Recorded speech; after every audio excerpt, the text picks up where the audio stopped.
Welcome back. Today, we're setting the stage to unpack something truly fascinating: the highly technical, beautifully complex anatomy of modern automotive technology. I mean, if you've ever sat in a new car and wondered exactly how the screens, the sensors, the audio, and the network all manage to talk to each other without skipping a single beat, well, you're in exactly the right place.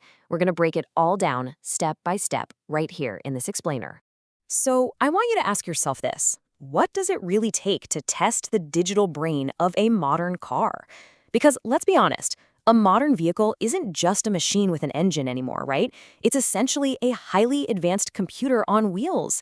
It's a massive integration problem. You've got dozens of different systems that all absolutely need to function flawlessly together in real time at highway speeds. And solving that giant puzzle?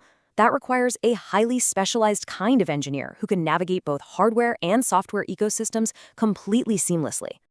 Okay, let's dive into this.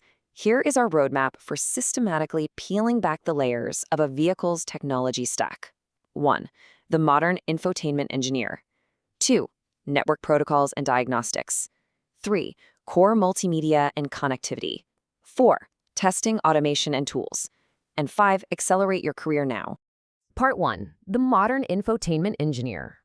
Let's look at the baseline day in the life for this role. We're drawing directly from a real-world opening at Trigent Software for a Tier 1 client over in Bangalore. They're looking for immediate joiners with over 3 years of experience, holding degrees in electronics and communication, computer science, or related fields. But, beyond the logistics of working in office, the core of this role demands a really high-level blend of hands-on validation of embedded automotive software, combined with intense cross-functional collaboration. You're not just testing in a silo here. You are literally the gatekeeper ensuring the architecture and development teams deliver a safe, high-quality product to the consumer. To pull this off effectively, engineers rely heavily on a vital concept known as HIL, or hardware in the loop. Mastering HIL test benches is a primary responsibility for this engineering role. Think about it. Instead of waiting for a fully built physical car to test a new software update, engineers use HIL to simulate the physical components of the vehicle. The software actually thinks it's running inside a real car. This allows engineers to validate embedded systems safely, repeatedly, and incredibly efficiently, way before the car ever hits the asphalt. Moving on to Part 2, Network Protocols and Diagnostics. This is what we can call the vehicle's nervous system. A modern car has dozens of electronic control units, or ECUs, managing everything from your engine timing to your radio volume. And they all have to talk to each other. An infotainment test engineer must validate communication compliance across all these pathways. You've got your classic CAN, or Controller Area Network, which is the foundational standard. Then there's CAN-FD, giving you a flexible data rate for when you need more bandwidth. For heavy-duty vehicles, you're looking at the J1939 standard. And because data demands have just exploded in modern cars, we now rely on Automotive Ethernet to handle massive amounts of information at lightning speeds.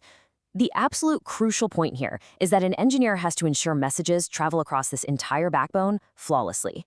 And this brilliantly illustrates our next layer of complexity: diagnostics. What actually happens when something on that network fails? You use UDS, or Unified Diagnostic Services. Technically, it's known as ISO 14229. This is the standardized protocol used to diagnose, configure, and clear faults within those ECUs. Engineers use UDS to perform critical root cause defect analysis. So, if the infotainment screen suddenly goes black, UDS is the exact tool the engineer uses to ask the car's network, hey, what exactly went wrong here and where? Next up, Part 3. Core, multimedia, and connectivity. We're moving from the nervous system to the senses and voice of the vehicle. Just think about how much entertainment you consume in your car nowadays. It's a lot, right? An engineer has to test a sheer variety of inputs. Take the tuner, for example. They aren't just checking legacy AM and FM radio, they're validating digital audio broadcasting like DAD and satellite radio systems like SDARS. Then there's the media itself. The system has to seamlessly handle diverse USB format configurations, a wide array of audio formats, and even video formats for things like rear seat entertainment or when the vehicle is parked. Every single one of these formats requires rigorous, structured validation. And hey, beyond media, there's connectivity. Literally everyone expects their phone to magically connect to their car the second they turn the key. But getting that right requires a meticulous, sequential testing process for the entire Bluetooth ecosystem. Step 1 is protocol stack verification, basically ensuring the foundational software layers communicate correctly. Step 2 is validating the pairing mechanisms, making sure that initial handshake between your phone and the car is totally secure and reliable. And step 3 is testing the Bluetooth profiles. This means ensuring that once you're connected, the car can actually access your contacts, stream your music, or route a phone call directly over the speakers without dropping it. Navigation is another massive piece of this infotainment puzzle. Engineers must test how vehicles process navigation, and there are a few ways this happens. Onboard systems rely on map data stored locally, right in the car's memory, which is fantastic for when you're out in the middle of nowhere with zero cell service. Offboard systems, however, rely entirely on cloud data for real-time routing, traffic updates, and dynamic changes. But honestly, many modern systems are hybrid. They seamlessly switch between local storage and cloud data depending on connectivity. The engineer's job? Ensuring that handoff happens so smoothly the driver never even notices. Now, what's really interesting about this is how we validate projection frameworks. Aside from the car's native operating system, users are interacting daily with Apple CarPlay and Android Auto. As a test engineer, you're tasked with validating how well the car's hardware, like its microphones, touchscreens, and steering wheel buttons, projects and interacts with these two distinctly different dominant ecosystems. Nailing a flawless user experience here is for sure one of the biggest selling points of any new vehicle today. Part 4, testing, automation, and tools. Let's break down the essential engineering toolkit that makes all this possible. For hardware and network tools, industry-standard software like Vector, Cano, and CANAPE are used for deep network simulation and analysis right on the test bench.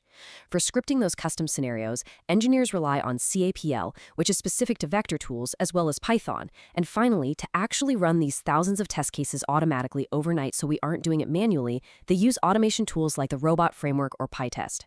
Grasping how these three categories interlock on the testing bench is exactly what separates a novice from an expert infotainment engineer.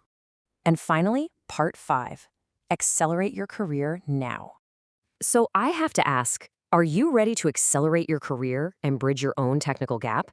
Because opportunities like the one at Trigent Software are incredibly competitive.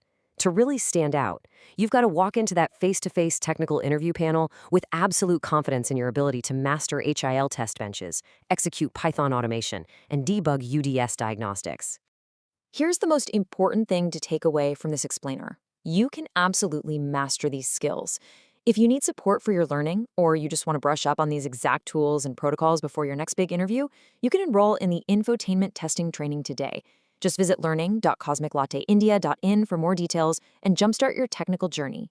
And hey, make sure to subscribe to this channel for more deep dive explainers just like this one.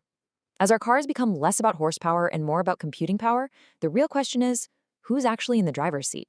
Until next time, stay curious and keep learning.